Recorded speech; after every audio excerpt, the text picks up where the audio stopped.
This is episode 290 of the Rio Grande Foundation's Tipping Point, New Mexico. I'm Paul Gessing, president of the Rio Grande Foundation, New Mexico's free market think tank.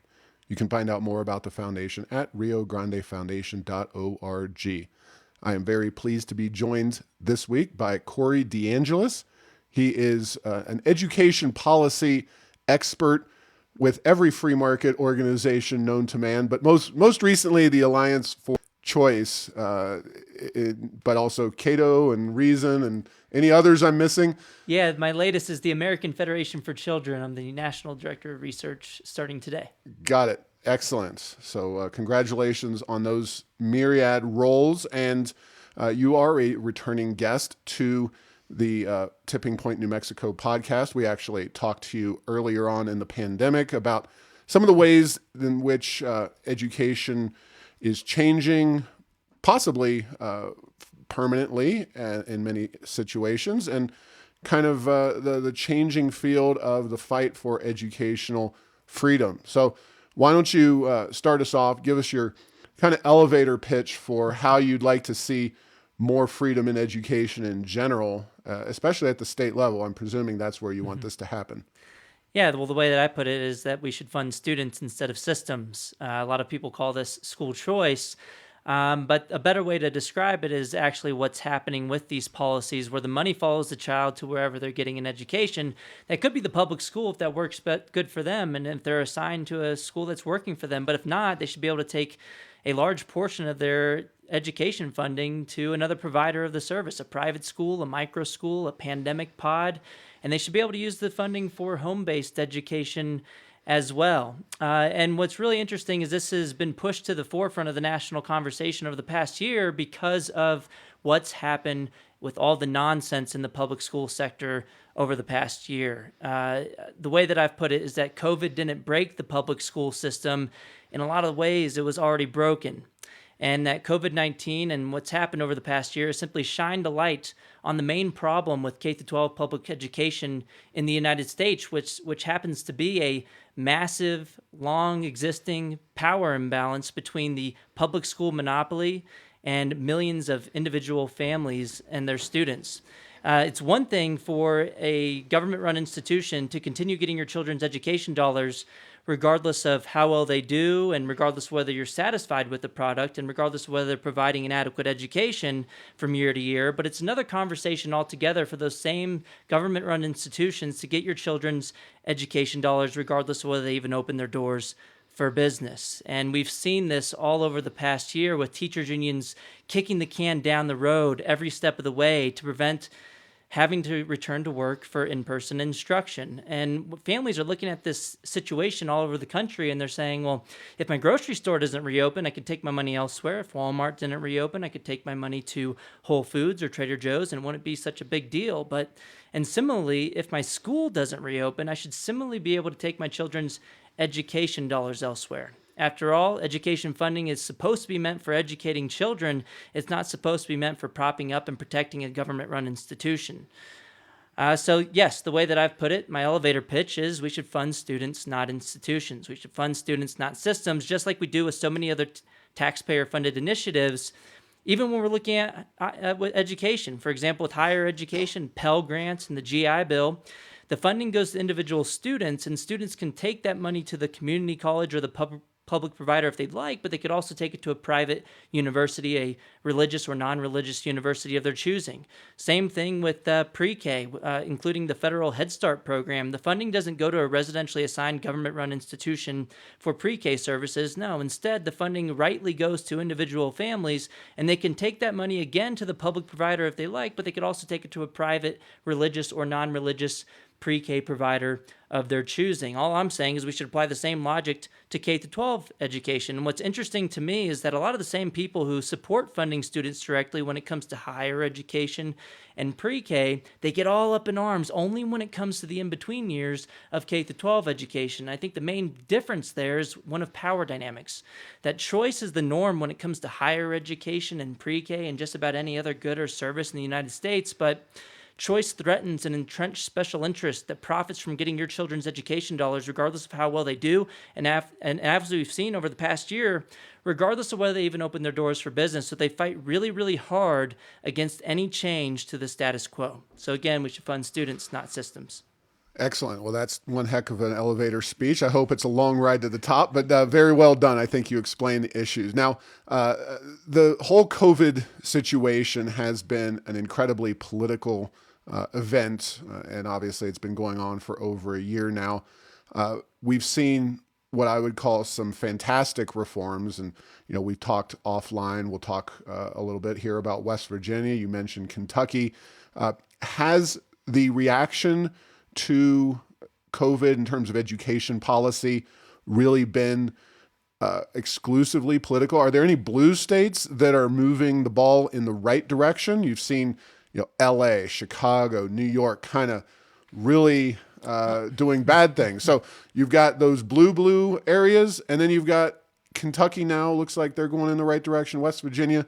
Is it pretty much that dividing line? It is highly correlated with the political partisanship in the area. There are actually, I just reported on another study that came out that I didn't even know about, that just came out like a week or two ago, which is the 6th study now to look at the relationship between the strength of the teachers unions in a school district surrounding area and whether the school reopened for in-person instruction or whether they chose to go fully remote. This is the 6th study on the topic. I've been keeping track of these. I know that there are 6 because I did the first study on the topic with MIT's Christos Makrides. It's now accepted for publication. It's actually online now at Social Science Quarterly. And all 6 of these studies, using different data sets, different measures of union strength, different control variables in each of the models, and we've all found separately that public school districts with stronger teachers unions are substantially less likely to reopen for in-person instruction. And a handful of these studies, including mine, have found that the reopening decisions, all else equal, are also strongly related to political partisanship in the area. Bluer areas more likely to go fully remote, redder areas more likely to go more in-person instruction offered to students in those areas. And the biggest 2 states kind of difference that I like to point out that kind of highlights this stark contrast is Florida and California. I've also done another study which was with MIT's Christos Makrides, and we reported about this in Wall Street Journal. And we tried to find any relationship between spending or revenues per pupil, whether looking at the log of those things for accounting for nonlinearities or just the levels of the funding in those public school districts, and we could not find any evidence that higher spending levels were associated with higher likelihoods of returning to in-person instruction. But you have the teachers union saying, well, we would reopen, but we just need more things. Some teachers unions actually didn't say they only needed money. They said that they needed things for, Los Angeles teachers unions, for example, in their report on safely reopening schools, said that they wanted a Medicare for all, a wealth tax, and they wanted to defund the police as prerequisites for reopening their schools. We also had at least a dozen teachers unions on at least 2 occasions holding national days of resistance with the Democratic Socialists of America, calling for rent cancellation, a ban on their competition in the form of charter schools, similar police-free school proposals in their prerequisites for reopening schools safely. A lot of political demands, not so much about safety. But the thing is, with our study, we could not find any relationship between spending or funding and the likelihood of reopening in person. But in some of our models, we did, if anything, find evidence to suggest that the more well-funded districts were actually more likely to be the remote districts. Which is the opposite of the the theory laid out by the teachers unions. And we also saw in the latest federal stimulus package, which was passed pretty recently, of $123 billion, which is a ton of money, especially after we've already allocated $67 billion through previous stimulus funding, most of which hasn't been spent. But we just recently had Congress pass the American Rescue Plan, $123 billion. The Senate, a Republican senator, actually proposed an amendment to make that funding contingent upon actually reopening the schools for in-person instruction, given all of the teachers are vaccinated, but they couldn't get that done. It was a 50-50 vote along partisan lines, and a 50-50 vote gets blocked in the Senate, and it didn't lead to a passage of the amendment. So we're pouring more and more money into the system with no guarantee that this is going to lead to a higher likelihood of those schools actually reopening in person. They could just take the money and spend it on additional staffing and then keep their doors closed and have no repercussions for doing so.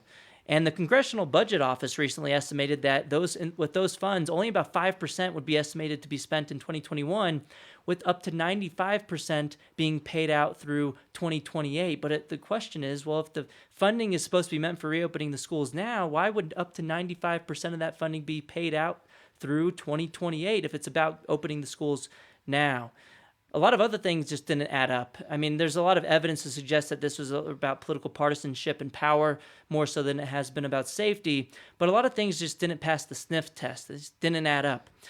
For example, we saw private schools all across the nation over the past year fighting to reopen, or they've been open for a long time. And in places like Kentucky, you had the private schools even taking the fight up to the Supreme Court for the right to reopen their doors for their customers, where you had the Kentucky teachers unions, on the other hand, celebrating the decision to keep the schools closed. And you had private schools in Michigan and Ohio filing similar legal action to fight for the right to open their doors for business for their customers. And the teachers unions have been kicking the can down the road every step of the way to prevent their members from returning to work for in-person services. And I don't think the difference is one of intentions. I don't think that the people in the private sector are somehow better intention than the people in the public sector. I don't think it's that at all. I think the main difference is one of incentives, that one of these sectors gets your money regardless of whether they open their doors for business.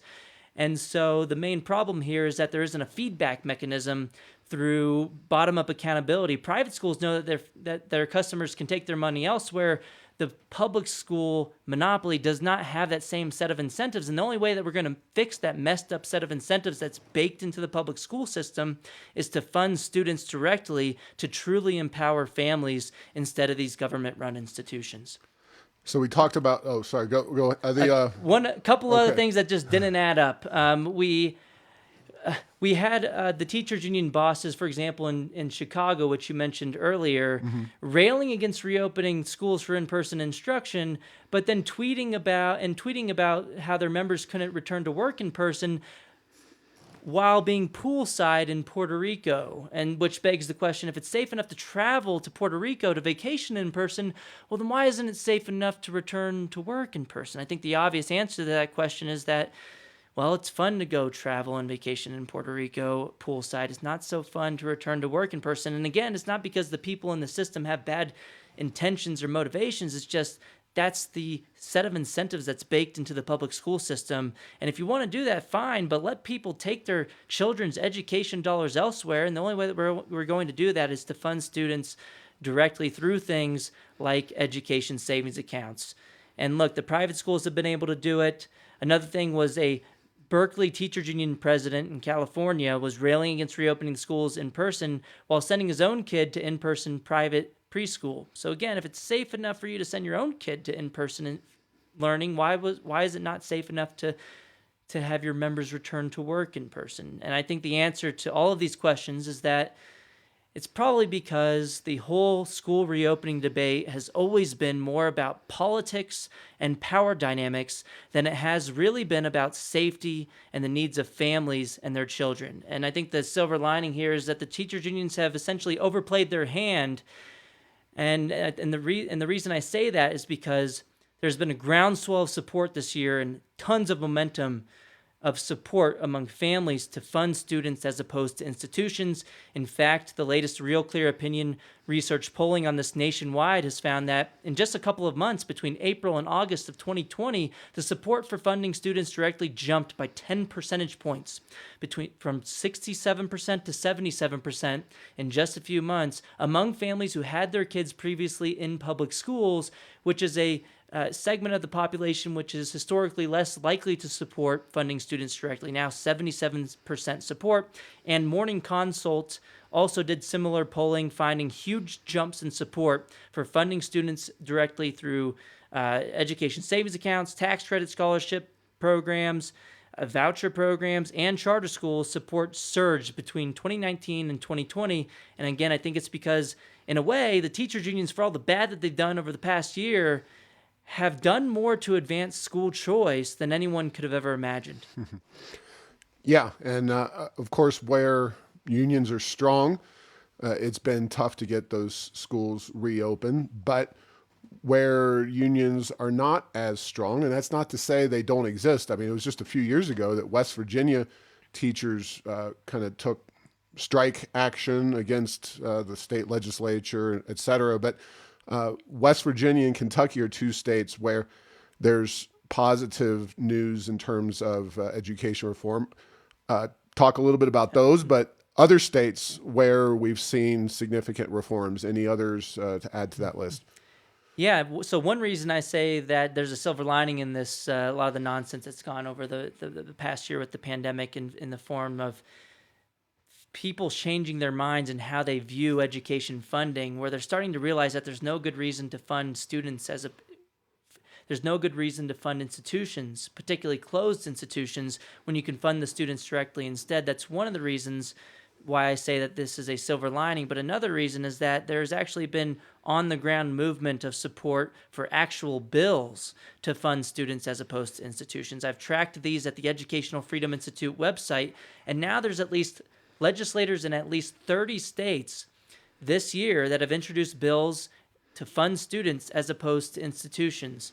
And that's mostly in the form of what most people refer to as education savings accounts, where a portion of the funding that would have went to your residentially assigned traditional public school would follow the student to an education savings account, which they could use for private school tuition and fees if they'd like a traditional voucher, but they could also use it for home-based education expenses, online learning, micro-schooling or pandemic pods. Special needs students could use it for specialized therapies, and you could use it for micro-schooling as well. So any government-approved education expenditure really takes us from school choice to education choice when we start moving towards these things called education savings account. It's the best form of school choice or education choice because it maximizes the amount of flexibility on the part of parents. And out of these 30 states, over a third of them have passed at least one bill to fund students directly through at least one chamber. And a couple of them have passed these bills out of both chambers. And a handful of others have passed at least one bill out of at least one committee. So there's tons of movement going on. And as you noted, West Virginia's governor the news just came out today, Governor Jim Justice signed a bill which is the most expansive proposal to fund students instead of systems this year, just the other day. In West Virginia, in the first year, over 90% of the school-aged population and their families would be eligible to take a portion of the state education funding to the education provider of their choosing, and that would expand to over 90% in future years as well. And just before we hopped on this podcast, great news came out of Kentucky, House Bill, I want to say 563. The bad news was it was vetoed by the governor last week. Democrat. A Democrat, Andy Beshear, who I called out for being a school choice hypocrite. He's actually on the Educational Freedom Institute school choice hypocrisy map because he sent his own children to private schools, and it just came out, the news came out over the past couple of days. I broke the news on this that he attended private schools as well, which is fine, and he didn't make that decision, but when pressed on the hypocrisy about his children over the past couple of years, his main defense was that he would say, well, I'm a proud product of public education in Kentucky, and I graduated from public schools in Kentucky. So he would deflect the hypocrisy accusation about sending his own kids to private schools by backpedaling and saying that, well, he was a product of public schools, and he wouldn't really answer the question from the reporters in 2019 about his children. But then documents were revealed, his yearbook photos came out today, that he attended private schools as well. And I think all this is great, that his family searched for the best educational options for him, and I'm glad that he was able to have educational options for his children as well, but he shouldn't fight against school choice for others. after having those opportunities. But the good news out of Kentucky is that the House, which most were considering to be the heavier lift for an override of a veto, right before we jumped on this podcast, did in fact override the veto by a vote of 51 to 42, and they didn't need just a simple majority to override the veto in Kentucky. They needed a constitutional majority, which is 51 votes. So they got exactly the number of votes they needed to override the veto.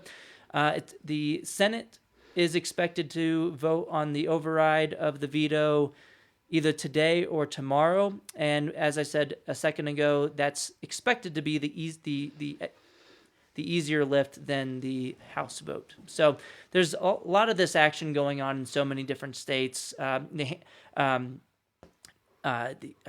New Mexico had a bill to fund students directly. I believe it was House Bill 292, Education Freedom Account. So I want to say they were called, but they didn't get a committee vote this session. But who knows? Maybe next time around, with all of this groundswell of support nationally, and especially seeing all these other states empowering families all across the nation, perhaps New Mexico will change its tune going forward.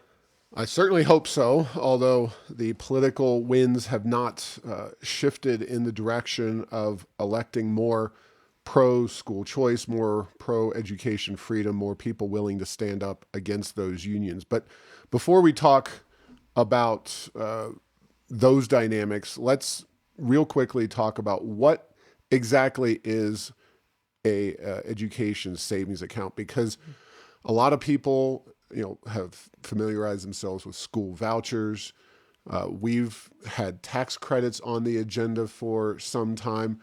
How would an education savings account work in most states? Is it 100% of all the dollars that would go with the individual student? Is it more like 75, 80%? How does this all work?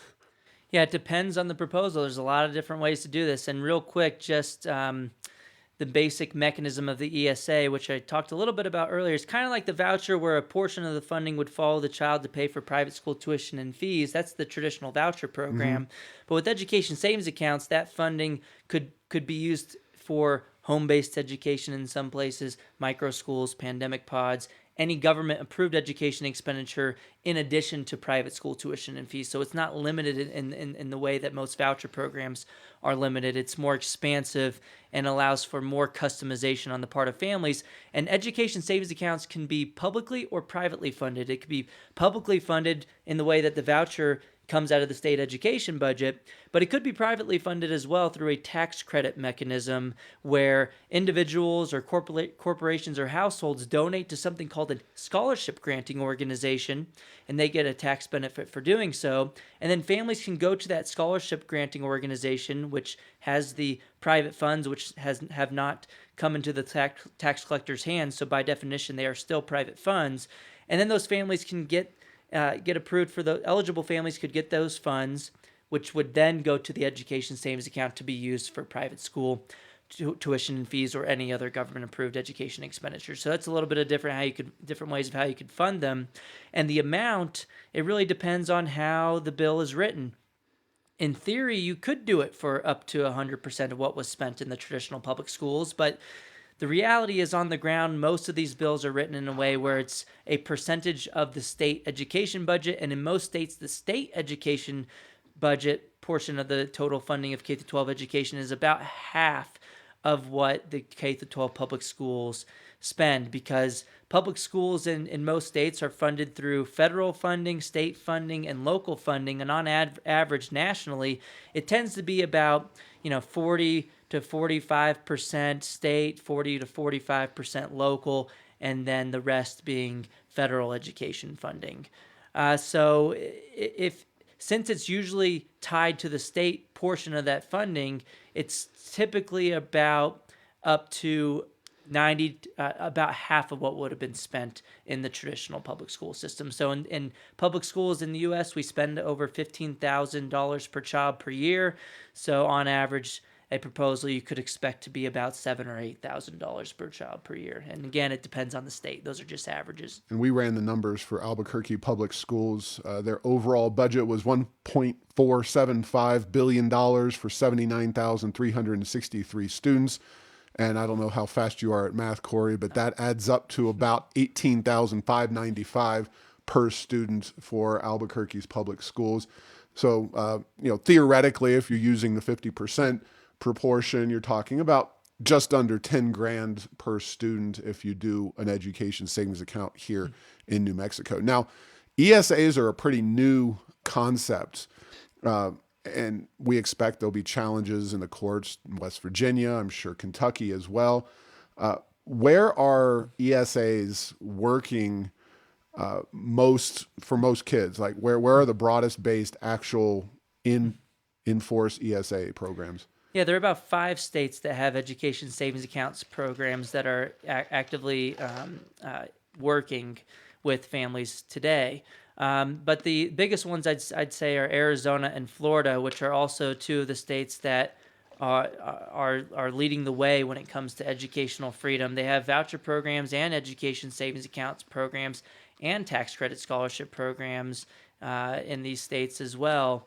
But those are, I would say, the most expansive states. I believe in Arizona, for example, their education savings account program is open to about 22% of the school-aged population, which we would like it to be 100%. Mm-hmm. Every single family should be able to take their children's education dollars to wherever they're getting an education, but a lot of these policies are incremental. You get a little bit on the ground, and then they expand later on. And in fact, in Arizona, they have a proposal, I believe it's Senate Bill 1452, already passed their Senate on a party line vote.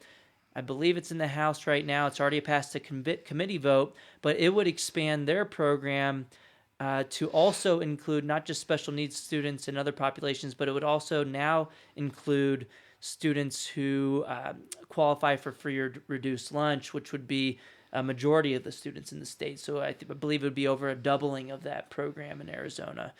So yeah, I'd say those are the 2 states to look towards when you're thinking about how to get it right when it comes to educational freedom. And look, West Virginia, with the signing of their bill, that will be the most expansive education savings account program in the nation, even more expansive than Arizona and Florida, much more expansive than those 2 states. So and West Virginia just got their charter school law in 2019, and I don't believe they have any charter schools on the ground in West Virginia. So the way that I like to talk about West Virginia is they've pretty much gone from 0 to 100 really quickly, from having essentially no forms of private school choice or charter schools on the ground to having the most expansive education savings account program in the nation this year. Yeah, and we mentioned off air, we talked about West Virginia. I see West Virginia as having a lot of similarities culturally and economic to New Mexico, but West Virginia has moved very much to the conservative side of things politically in recent years. It used to be a blue, purple state, and now it's probably, I think when it comes to Trump, the most Trumpy state in the country, whether that means good things. I know the president did a lot of bully pulpit talking about education freedom, whether he did a lot to actually advance that. It's open to, I'd love to hear your thoughts on that actually. So, but West Virginia has definitely moved in a pro-freedom direction, and we're going to see. I'm going to wait for your latest report coming out 6 years from now, comparing the educational outcomes of West Virginia and New Mexico once West Virginia hopefully gets to implement this school choice program, because I know West Virginia and New Mexico education data points are pretty close to the bottom, maybe a Mississippi thrown in there, although they're improving. So yeah, let's change gears entirely. Now Trump's out of office. Talk about his track record in education, both from a real policy perspective as well as, more the bully pulpit and where Biden's taking education policy. Yeah, I'd say the main benefit of President Trump or former President Trump was the use of the bully pulpits. He talked a lot about school choice more than essentially any other president, and he really supported private school choice and charter schools, and he appointed Betsy DeVos, which was who was a huge supporter of education freedom. She supported federal proposals to fund students instead of institutions, including the School Choice Now Act. And now we actually have in Congress a proposal from Senator Rand Paul, the School Act, to reallocate nearly all existing federal education funding from government school buildings to individual families. And as a libertarian, I'm typically weary about any federal involvement in anything. But if you look at the status quo, we're already spending those federal education dollars. And in the current system, we're allocating it to government-run buildings, regardless of the choice of the family. It would be an incremental step in the right direction if that money were to be reallocated from those buildings to individual families, especially because each individual family has the choice to accept that funding or not. If they don't want any of the strings that could come along with the proposal, they could always say no and leave it with the government-run institution. So it's a libertarian move in the right direction, even when we're talking about these federal proposals to fund students as opposed to institutions, if we look at what it is relative to the status quo. But as far as getting the School Choice Now Act or things like the School Act passed, that didn't actually happen while Trump was in office. He did sign an executive order. I forget the particular name of it, but it would have allowed a certain grant program funding, which was a very small amount of money. And we're talking millions of dollars, not even billions of dollars, which would allow states to reallocate those dollars in this grant program and would allow them to use that funding for private school tuition fees and other government-approved private education expenditures. So that was a step in the right direction. I don't know if Joe Biden reversed that or anything. I'll be interested to look and see actually what happened with that. And with Joe Biden, he hasn't really introduced tons of rhetoric on private school choice nationally, but I do know as a senator, he did vote against the DC Opportunity Scholarship Program, which is a private school choice program serving low-income families in the District of Columbia. I believe the average household income of students using that program is around $27,000 or $28,000 per year, and I believe 95% of students using that program identify as Black or Hispanic, and he voted against that program in 1997, and his national policy director a couple of months ago talked with the Education Writers Association and talked a little bit about how they would like to move forward with charter school policy. And what they were talking about was that they plan on defunding charter schools from different types of categories. For example, they were talking about defunding for-profit charter schools, and we're talking the federal portion of those dollars, which again isn't a very big piece of the pie, but it could be the make it or break it point for certain individual charter schools that are working for tons of families in a particular location. So it could set them over the edge and cause a school to close down. So it could be a problem. And look, I don't think it should be a problem whether a charter school is labeled as for-profit or not. If families are individually choosing that, and they're saying that that's working for their individual children, who cares whether it's labeled a for-profit institution or not, especially when the traditional system profits in a way off of coercion and that geographic monopoly that they have on public funds. What really matters is how profit is made.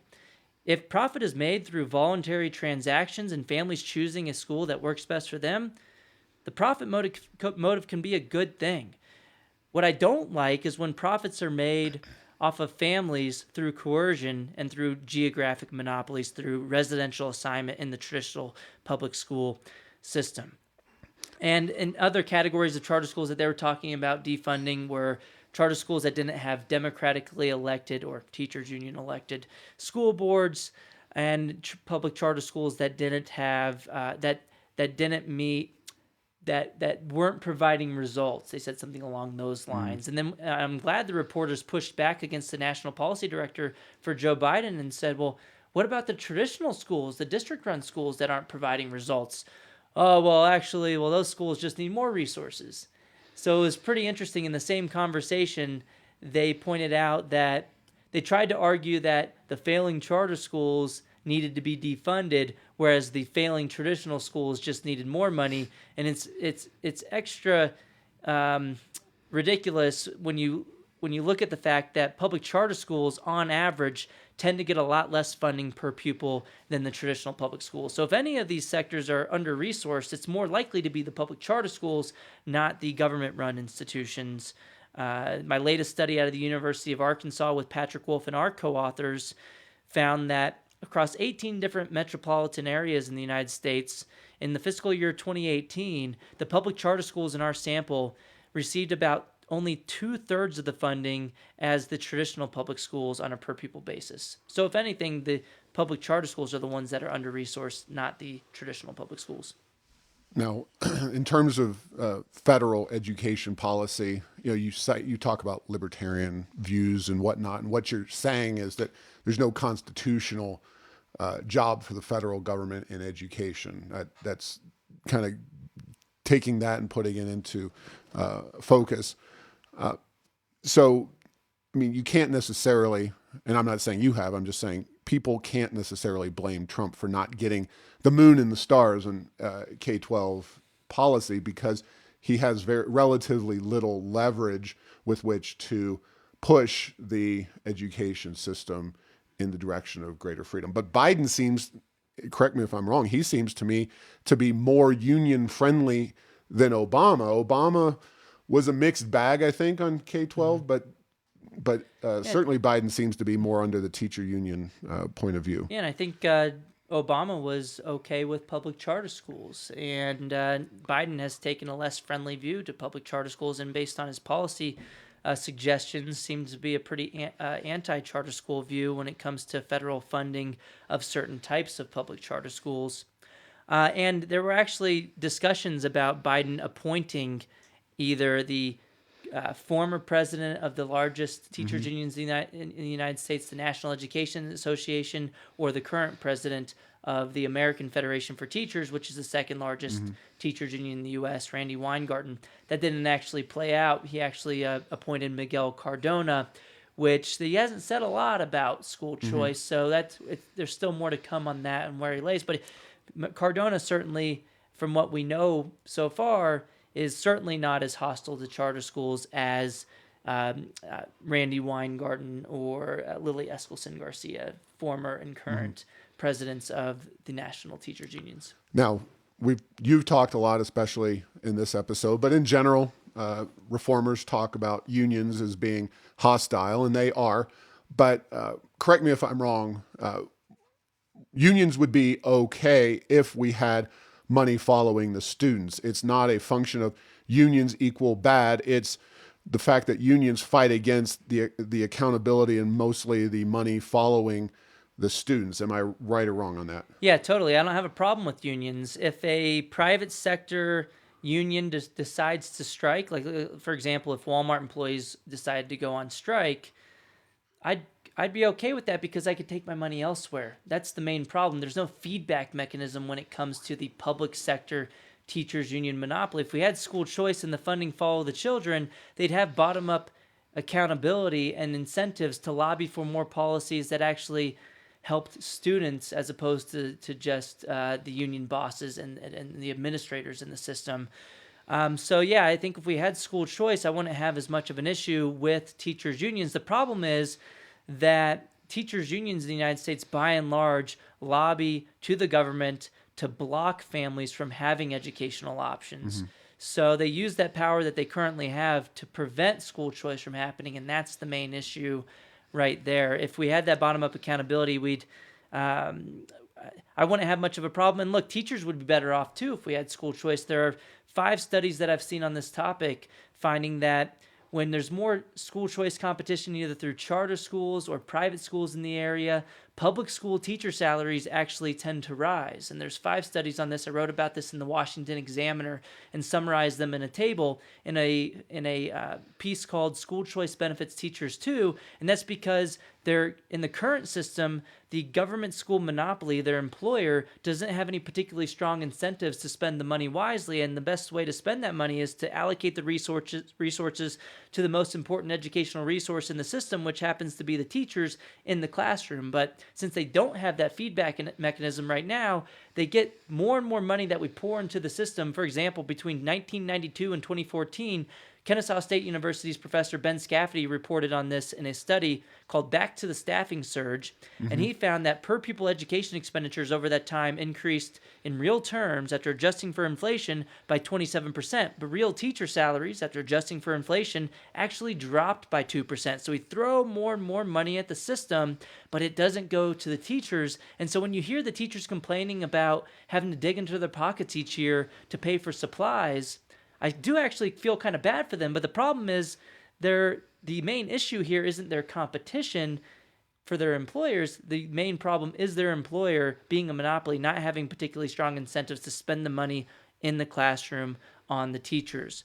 So again, school choice benefits teachers too, and in a way, school choice is a rising tide that lifts all boats. It leads to better outcomes in the public schools because they allocate their resources more efficiently. They start to up their game and do a better job. And the public school system starts to scratch its head a little bit and think about what they need to do in order to prevent families from pulling their children out and sending them to private or other private educational providers.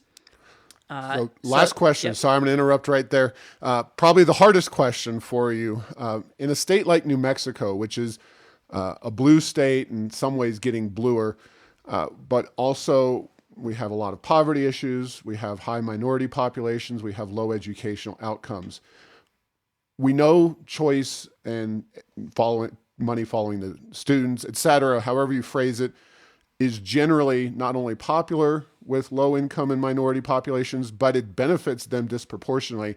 And yet the voting patterns are that they either don't prioritize that when they go to the polls, or they fail to see how voting for candidates that support those kinds of issues in the Democratic Party or in the Republican Party, they don't rally to those people. Any suggestions, any thoughts for how we transcend that stumbling block? Yeah, the best way to do that, is to get some type of program on the books. And I know that's a tough thing to do, either in the form of charter schools or a targeted voucher program, and create a new constituency that benefits from these programs. And we saw that play out in Florida. The Wall Street Journal wrote in 2018, they argued that school choice moms tipped the governor's race in favor of Ron DeSantis. And a lot of the population that wasn't expected to vote for him turned out to vote for him because in Florida, they have over 100,000 students using private school choice programs out there from disadvantaged communities. I think the average household income, for example, of the Florida Tax Credit Scholarship Program is, again, only about $27,000 per family, per household. So one way to do that is to start incrementally and to create a constituency. Look, teachers unions are one special interest, but parents, when they get the power to choose their children's education, they become another special interest, and they fight really hard to keep that power and that right to choose their children's educational futures. So I think that's one way to do it. And then again, also just repeat the truth over and over again. I would like to think that truth will win in the end, and that truth will overcome politics in the end. And the truth is really on the side of educational freedom.